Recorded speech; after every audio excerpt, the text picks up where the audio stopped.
Vítejte u dalšího návodového videa na OrgPad. Tentokrát se budeme bavit o hromadných úpravách, kdy chcete nějakou skupinu buněk a spojů označit a třeba je někam přesunout, změnit jim barvu nebo je v dokumentu smazat. Také si ukážeme, jak můžete vybrané buňky otáčet okolo libovolného bodu. Na závěr videa si projdeme další možnosti výběru, kdy můžete například přidávat další obdélník nebo ho odebrat, nebo můžete rychle vybrat všechny buňky jedné barvy. Nejprve si ukážeme, jak v OrgPadu lze vybírat buňky a spoje. A celou situaci budeme ilustrovat na dokumentu o cestě do Japonska, který jsme vytvořili v minulém videu. Pokud tady mám nějaké buňky, třeba tady buňky s Kyotem a chci je označit, mohu použít individuální označování. To se dělá tak, že držím klávesu Ctrl nebo na Macu Command a poté klikám na jednotlivé buňky a spoje, které chci označit. Takže tady například buňka se zlatým chrámem, kliknu na ní, označí se mi. To je vidět tak, že je vysvícena, překrytá modrou barvou. A dál můžu kliknout třeba na spoj, na další buňku a tak dál. Ale samozřejmě, když tímto způsobem bych chtěl všechny buňky vybrat z Kyota, tak to bude trvat docela dlouho. Pokud nějakou buňku, třeba tady Hirošimu, vyberu omylem, tak ji mohu na ní znova s kontrolem kliknout a tím ji odznačím. Takže s tím kontrolem to funguje jako přepínání, mohu i buňky odznačovat. Nicméně pokud tedy chci vybrat všechny buňky okolo Kyota, tak je lepší použít obdélníkovou selekci. Ta se dělá tak, že držím klávesu Shift, stisknu levé tlačítko myši, držím ho a táhnu. Tím natáhnu takhle obdélník a všechny buňky a spoje uvnitř obdélníka se vyberou. No a když mám ty buňky tady vybrány, tak na ně mohu začít aplikovat hromadné úpravy. Protože jsem ale teď v čtecím módu, úprav není k dispozici mnoho. Jsou vyobrazeny tady, uprostřed se objeví panel pro hromadné úpravy vybraných buněk a spojů a moc funkcí tady není. Proto přejdu do editačního režimu, takže najedu v pravém horním rohu na tlačítko s tužkou. Tím získám spoustu dalších úprav. První věc, kterou bych vám chtěl ukázat, je přesouvání buněk. To se dělá tak, že na libovolnou z těch buněk najedu, stisknu levé tlačítko myši, držím ho a táhnu. A tím se mi hýbe nejenom ta jedna buňka, ale i všechny další buňky, které jsou s ní označené. Navíc pokud najedu na okraj obrazovky, tak se mi začne plátno samo scrollovat, takže když chci přesunout někam hodně daleko, tak to funguje i takhle velice snadno.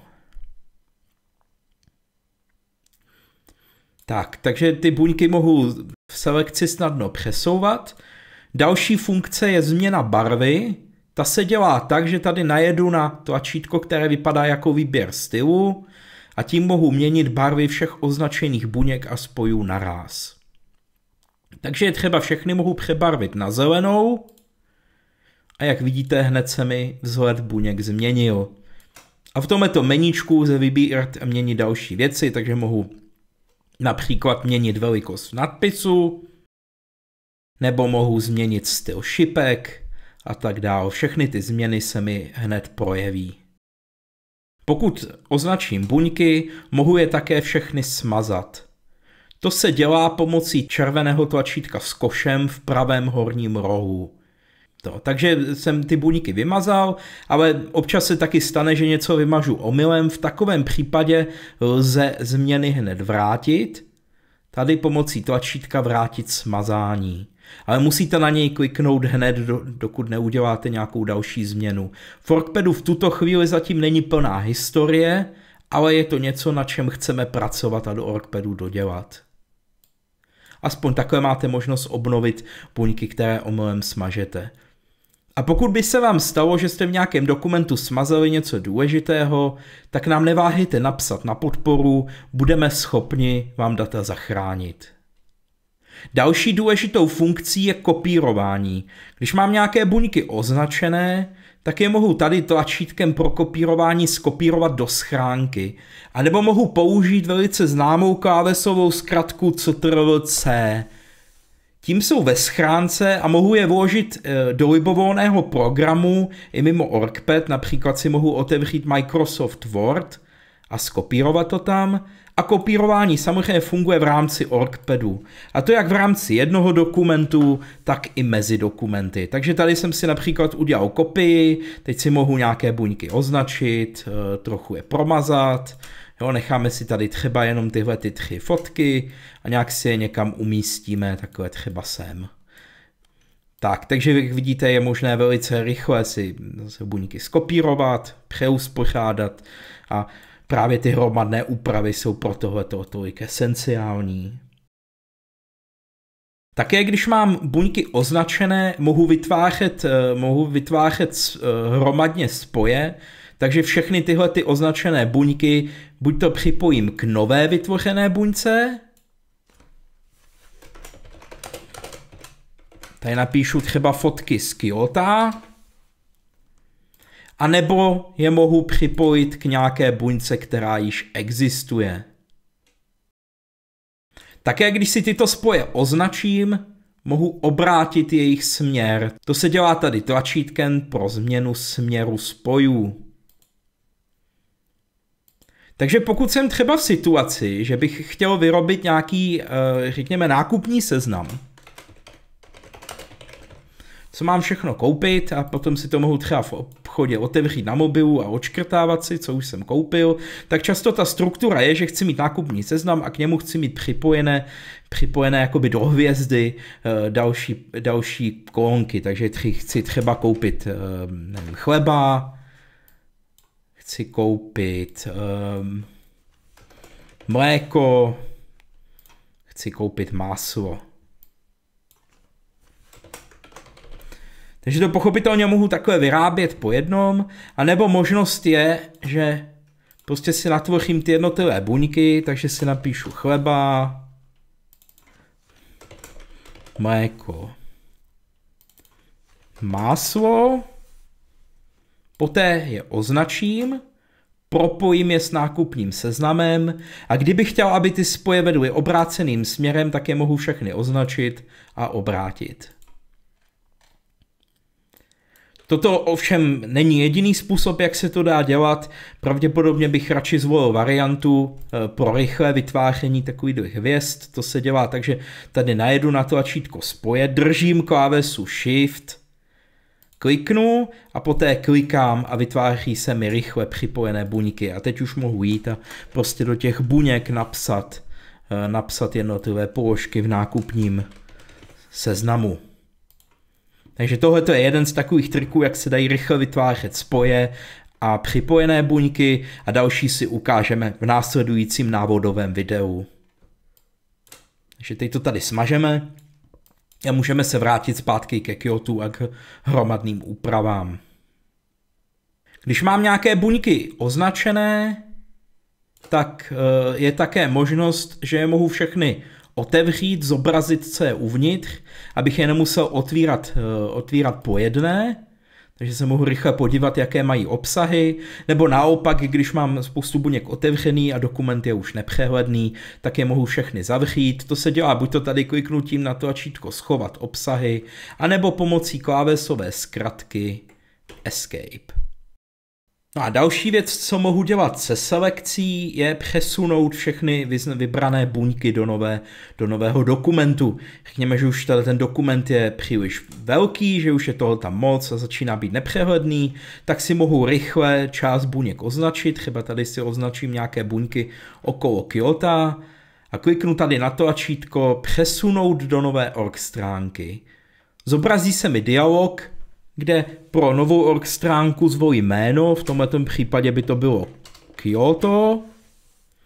Kliknu na tlačítko přesunout do nové org stránky, čímž se založí a nahradí se novou buňkou. Takže tady mám buňku Kyoto, náhled se teprve vytváří a za chvilku bude. A když si ji otevřu tady uvnitř, tak vidím, že tady jsou ty buňky s Kyotem přesunuté takhle. Mohu s nimi interagovat. Může se mi také stát, že si to rozmyslím, že bych to chtěl skopírovat zpátky, no tak to mě prostě stačí tady ty buňky označit, stisknout Ctrl+C a vložit je zpátky pomocí Ctrl+V. No nicméně toto není furt ideální, protože ty buňky teďka zůstaly na dvou místech, to se mně může stát, že nechci, tak varianta je, že místo kopírování použiju funkci výjimutí, ta se dělá pomocí klávesové zkratky Ctrl+X a teď, když ty buňky vložím kamkoliv jinam do orgpadu, tak se na původním místě smažou. Takže když teďka stisknu Ctrl+V nebo Command V, tak se mi vrátí zpátky a v novém dokumentu o Kyotu jsou smazány, ten je teďka prázdný. A tak ho tady můžeme zase zlikvidovat, že ho odstraníme z dokumentu, obnovíme si, jak to zhruba bylo. Další užitečná funkce je rotace, kdy mám nějaké buňky a chtěl bych je v dokumentu přeuspořádat. Řekněme, že se mi nelíbí tady, že to Kyoto je vlevo dole od Hirošimy. Chtěl bych to třeba dát, že bude nahoře nad Hirošimou. Když bych to takhle všechno chytil, jo, tady řekněme, tyto buňky bych chytil a teď bych je chtěl přeuspořádat, tak je mohu takhle přesunout nad Kyoto, ale problém je, že všechny buňky připojené ke Kyotu jdou směrem dolů. Takže když je tady pustím, tak se mi ten dokument takhle jako zašmodrchá a nebude vůbec přehledný. Tak co mohu chtít je místo toho ty buňky otočit. Takže se to dělá tak, že držím klávesu Alt nebo na Macu klávesu Option, najedu na místo, okolo kterého chci otáčet, tady by to bylo například prostředek buňky Kyoto, stisknu a držím levé tlačítko myši a poté pohnu s myší buď to doleva nebo doprava. Když pohnu doleva, tak se buňky, ty vyznačené buňky označené se otáčí proti směru hodinových ručiček. Když pohnu doprava, tak je otáčení po směru hodinových ručiček. Takže si to tady nějak uspořádám, aby mě to přišlo, že ten tvar je dobrý, že to otočení sedí. A pak to pustím a ještě ty překryvy mezi buňkami se mi opraví, protože v orgpadu na sebe blízké buňky působí odpudivými silami, takže fyzika zařídí, že se to všechno hezky přeuspořádá. Podobně si tady mohu například zvolit buňky okolo Hirošimy a zase si je otočit, aby se nepřekrývaly, takže si je tady otočím, aby byly tak nějak umístěné takhle. A teď to opět vypadá velice přehledně, ještě si to tady mohu trochu uspořádat. Jak vidíte, tak tyhle ty hromadné úpravy, kde měníte tvar dokumentu, jsou velice snadné a rychlé. I velice velké dokumenty je v orgpadu velice snadné přeuspořádat, aby vypadaly jinak.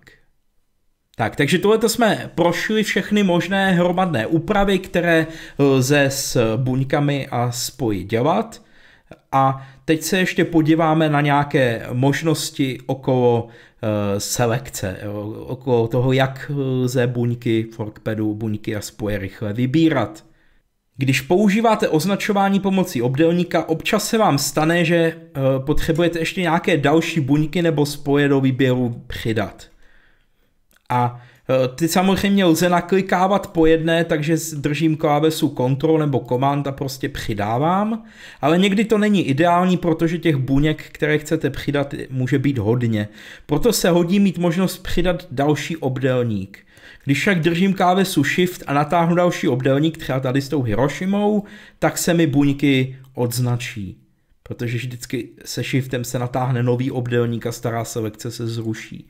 Pokud bych chtěl v selekci pokračovat, musím ještě navíc držet klávesu Ctrl nebo Command na Macu. Takže držím Shift a držím Ctrl, natáhnu další obdélník a ty staré vybrané buňky pořád zůstávají vybrané. Může se mi taky naopak stát, že nějaké buňky vyberu omylem, zase lze tedy kontrolem odznačovat, ale když bych chtěl odznačit celý obdélník, dělá se to tak, že držím klávesy Shift a Alt, nebo na Macu Shift a Option, a poté natáhnu obdélník a tento obdélník je ze selekce naopak odebrán. Takže takhle mohu velice efektivně kombinovat obdélníkové selekce dohromady. Další užitečnou funkcí je rychlé vybrání všech buněk jedné barvy. Například řekněme, že chci vybrat tady ty růžové buňky okolo ostrova Miyajima. To se dělá tak, že držím klávesu Ctrl nebo Command a udělám dvojklik na buňku, čímž se mi vyberou všechny růžové buňky v celém dokumentu. Podobně můžu udělat dvojklik na všechny spoje růžové a teď mohu například změnit barvu, že tam dáme zelenou. Další užitečnou funkcí je rychlé vybrání všech buněk a spojů v dokumentu. To se dělá klávesovou zkratkou Ctrl+A nebo na Macu Command A. A toto je užitečná klávesová zkratka, která funguje i ve většině jiných aplikací. Takže teď mám vybrané všechny buňky, pochopitelně mohu s nimi hýbat, ale to nemá žádný efekt, protože dokument v Workpadu se nachází v nekonečném plátnu, ale mohu je třeba všechny otevřít, zobrazit tím obsahy, jo, nebo naopak je mohu všechny skrýt. A také je velice užitečné, že je můžu Ctrl+C skopírovat a poté vložit někam jinam. Například zde mám nový dokument vytvořený v Google Docs, když je sem vložím pomocí Ctrl+V, tak se mi to všechno skopíruje, postupně se mi i ty obrázky natáhnou a mám tak celý dokument k dispozici. No, chvilku to trvá, protože to musí Google Docs všechno stáhnout.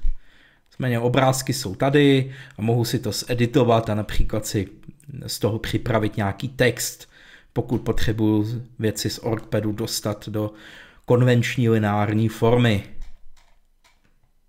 Posledním pokročilým způsobem výběru v Workpadu je expanze, kdy označím buď to jednu nebo více buněk, například tady označím třeba 2 buňky a teď mohu tuto selekci, toto označení expandovat. To se dělá tak, že stisknu klávesy Ctrl šipka nahoru nebo na Macu Command šipka nahoru. Takže když Ctrl šipka nahoru, tak se mi navíc ještě k těmto dvěma označeným buňkám přidají i všechny jejich sousedi. Takže všechny buňky, které jsou s nimi spojené šipkou. A když to stisknu znovu, tak se mi udělá další vlna expanze, tedy přidají se ještě sousedi sousedů a sousedi sousedů a tak dále. Takže takhle, když to stisknu několikrát, tak mohu velice rychle označit všechny buňky, které jsou tady s Kyotem jakýmkoliv způsobem připojené. Jo, také proto fungují klávesové zkratky Page Up a Page Down. Tak, když tu expanzi udělám omylem víckrát, že třeba tady jsem vybral 2 vrstvy a chtěl bych se vrátit zpátky, lze stisknout klávesovou zkratku Ctrl šipka dolů. To mi poslední krok expanze vrátí, takže se o 1 krok vrátím zpátky. Takže se mohu vrátit zpátky k těm 2 původně zvoleným buňkám, anebo takhle mohu expandovat přes to celé. Takže klávesová zkratka Ctrl šipka nahoru, Ctrl šipka dolů, nebo Page Up, Page Down. Někdy se mi ale stane, že chci vybrat buňky, které jdou od toho Kyota jenom nějakým směrem. Řekněme třeba, že bych chtěl vybrat všechny buňky připojené ke Kyotu, ale nechci tady, aby mě to expandovalo na jejich směrem do Hirošimy. Tak to mohu udělat tak, že držím klávesu Ctrl a buňku s Hirošimou odznačím, klidně i s tím spojem. A teď, když budu dál pokračovat v expanzi pomocí Ctrl šipka nahoru, tak již bude buňka s Hirošimou ignorována. Expanze si jejím směrem neprovede. Takže takhle mohu velice rychle se dostat ke všem buňkám mýma Hirošimy. Existuje proto i jiný způsob, když označím opět Kyoto a držím navíc klávesu Shift, tedy stisknu Ctrl Shift šipka nahoru, tak se mi expanze děje pouze po směru šipek, proti směru šipek jsou sousedi ignorováni. Takže směr do Hirošimy, to bychom šli proti směru šipky, tak tam neexpandujeme. Takže takhle se vám to občas hodí, pokud byste se v Orkpedu rozhodli vytvářet takové ty klasické myšlenkové mapy, kde máte prostřední úzel a z něj vycházejí šipky a z nich vycházejí šipky, tak touto expanzí můžete velice rychle se dostat pouze na všechny potomky daného uzlu a jenom s nimi hýbat. A pochopitelně, pokud tady mám nějaké spoje, které nemají šipku, tak pak expanze po směru funguje oběma směry. Takže když tady dělám expanzi po směru, tak stejně vyberu všechno. To si můžeme tady ilustrovat, když bych tady připojil novou buňku, která jde jedním směrem a další buňku, která jde opačným směrem. A teď začnu dělat expanzi všemi směry, tak se mi označí i ty modré buňky, ale když budu dělat expanzi pouze po směru, tak se mi označí pouze horní modrá buňka a ta spodní zůstává neoznačená. Tak, takže toto je expanze a tím myslím, že jsme pokryli všechno. Jak už jsem říkal, ty hromadné úpravy a označování buněk a přesouvání a přebarvování, to jsou jedny ze základních funkcí Orkpedu, díky kterým lze dělat velké úpravy v dokumentech velice rychle. Když se vám prostě, jak na tom pracujete, tak se vám ten dokument třeba přestane být přehledný, chcete si to nějak přeuspořádat, změnit pozice, pohrát si s tím, jak dokument vypadá, tak to pomocí selekce, pomocí označování zvládnete extrémně rychle.